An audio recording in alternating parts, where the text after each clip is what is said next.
So in the previous lecture, we did a lot of technical push-ups to end up with a description of what the solution to a general LTI system is. The reason for that is not that I really enjoy Leibniz rule, even though I do, but that it will actually help us to characterize what these systems are doing. And today, I want to talk about stability, because as you probably recall when we did the control design, first order of business is to design controllers so that systems don't blow up. If they blow up, there's nothing we can do about it. The quadrotors fall out of the air, the robots drive off to infinity, the cars smash into things. We don't want them to blow up, because the design objectives are almost always layered in this sense that first order of business is stability. Then we want to track whatever reference trajectory or reference point we have. We also want it to be robust to parameter uncertainties and possibly noise.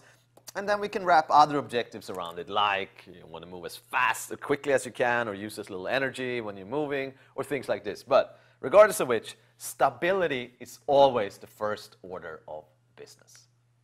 So let's start with scalar systems, no inputs. So only the A matrix now. And in this case, x dot is little a x, which means that it's scalar. Well, then the solution, x of t is e to the a. We said t minus t naught, x of t naught. Here I've simply picked t naught to be equal to 0. So this is the solution. OK, let's plot what this solution looks like. If a is positive, then x of t, it starts nice here, and then ba-bam! This is blowing up, as far as I can tell. So if a is positive, the system blows up. Well, if a is negative, then e to the at, this is a decaying exponential, so we get x to just go nice down to 0. What happens if a is 0 in between these two? Well, then you have e to the 0t, which is 1. So then x of t is simply equal to x naught. X never changes. So here it didn't blow up, but it didn't actually go down to 0.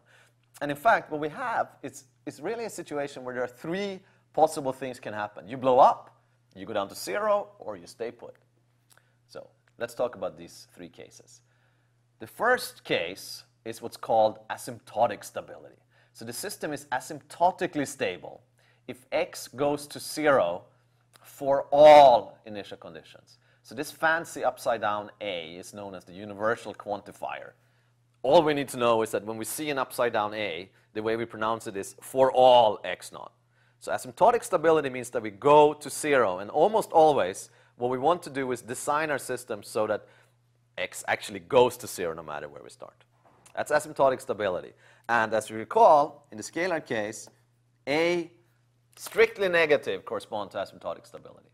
And then we have instability, or the system being unstable. What that means is that there exists an initial condition. So the flipped E, fancy speak for the existential quantifier, which we read it as exists. So it's unstable if there exists some initial conditions from which the system actually blows up. And in the scalar case, we had A positive corresponding to instability. And then we have something that we call critical stability, which is somehow in between. The system doesn't blow up, but it doesn't go to 0 either. And in fact, for the scalar system, this corresponded to the A equal to 0 case. So if we summarize that, if we have a scalar system, then A positive means the system is unstable.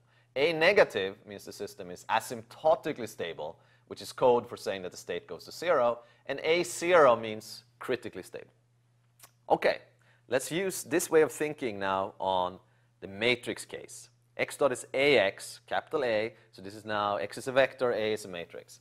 What do we do there? Well, we can't just say, oh, A is positive or A is negative, because A is a matrix. It's not positive or negative. But what we can do is we can go for the next best thing, which is the eigenvalues. And in fact, almost always, the intuition you get from a scalar system translates into the behavior of the eigenvalues of these matrices. And for those of you who don't know what eigenvalues are, these are these special things that are associated with matrices. So if I have a matrix A, n by n, and I multiply it by a vector, an n by 1 vector, if I can write it as the same vector times a scalar, then what this means is that the way A acts on this vector is basically scaling it, and the scaling factor is given by lambda. if I can find lambdas and v's that satisfy this, then what I have is that lambda is what's called an eigenvalue, and it's actually not a real number. It's typically a complex number. So it's a slightly more general object than just a real number, but that's an eigenvalue. And v is known as an eigenvector. And eigenvalues and eigenvectors are really these fundamental objects in when you're dealing with matrices and when you want to understand how they behave. And whenever you think scalar first, you can almost always translate it into what do the eigenvalues do for your systems. And the eigenvalues actually will tell you how the matrix A acts in the directions of the eigenvectors. So you can almost think of them as scalar systems in the directions of the different eigenvectors. And you know, sometimes you may want to compute eigenvalues. I don't. So if you use MATLAB, you just write eiga and out pops the eigenvalues.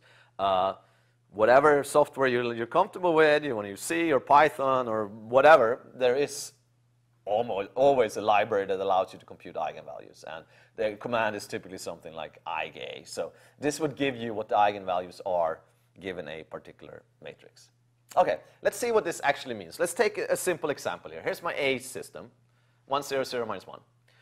If you take eiga of this, you get one eigenvalue being 1 and the other eigenvalue being -1, and the corresponding eigenvectors are 1, 0, and 0, 1. Okay, what does this mean? It actually means the following. So let's say that this is x1 and this is x2. Okay, v2 was 0, 1, so this was this direction. So here is what v2 is. This is the direction in which v2 is pointing. Well, the eigenvalue there is -1, which means that if you recall the scalar system, when A was negative, we had stability. So if I start here, my trajectory is going to pull me down to 0, nice and stable. And in fact, if I start here, it's going to pull me up to 0, nice and stable.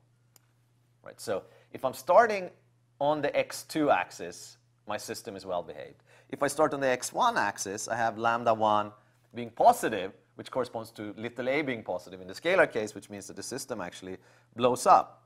So here, the system goes off to infinity. And in fact, if I start here, my x2 component is going to shrink, but my x1 component is going to go off to infinity. So what I have is that this is what the system actually looks like.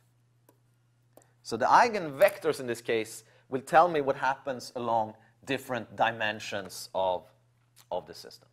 So after all of this, if I have x dot is big AX and I can find a solution, then the system is asymptotically stable if and only if, for the scalar case, we had that little a had to be negative. What we need in the matrix case is that the real part, remember that lambda were complex, the real part of lambda is strictly negative for all eigenvalues to a, for all. This is what asymptotic stability means for linear systems. Unstable means that there is one or more, but one single bad eigenvalue spoils the whole bunch. So a single eigenvalue that has positive real part. This is a sufficient condition for instability. And we have critical stability only if, so this is a necessary condition that says that the real part has to be less than or equal to 0 for all eigenvalues. But where we are going to be spending our time is typically up here in the asymptotically stable domain, because what we want to do is we want to design our systems or our controllers in such a way that the closed loop system is asymptotically stable. So we're going to somehow make the eigenvalues have negative real part. That's going to be one of the design objectives that we're interested in. And I want to point out something about critical stability, that if one eigenvalue is 0 and the rest of the eigenvalues have negative real part, or if you have two purely imaginary eigenvalues, so they have no real part, and the rest have negative real part, then you have critical stability. And we will actually see that a little bit later on. But the thing that I really want to take with you based on this slide is you look at the A matrix, you compute the eigenvalues. If the real part of the eigenvalues are all negative, you're free and clear, the system is asymptotically stable. If one or more eigenvalues have positive real part, you are toast, your system blows up. That is bad. So let's end with a tale of two pendula. Here is the normal pendula. Well, if you compute the linearization of this, you get this matrix. And the eigenvalues are j and negative j. Well, I don't know if you remember, but on the previous slide, there was a bullet that said if you have two purely imaginary eigenvalues, which we have here, we have two purely imaginary eigenvalues and then no more, then we have critical stability. What this actually means is that this pendulum, clearly, there's no friction or damping here. It's just going to oscillate forever. It's not going to blow up, and excuse me, and it's not going to go down to zero. It's just going to keep oscillating forever and ever. This is a critically stable system. Now, let's look at the inverted pendulum, where I'm moving the base. Well, in that case, A is 0, 1, 1, 0.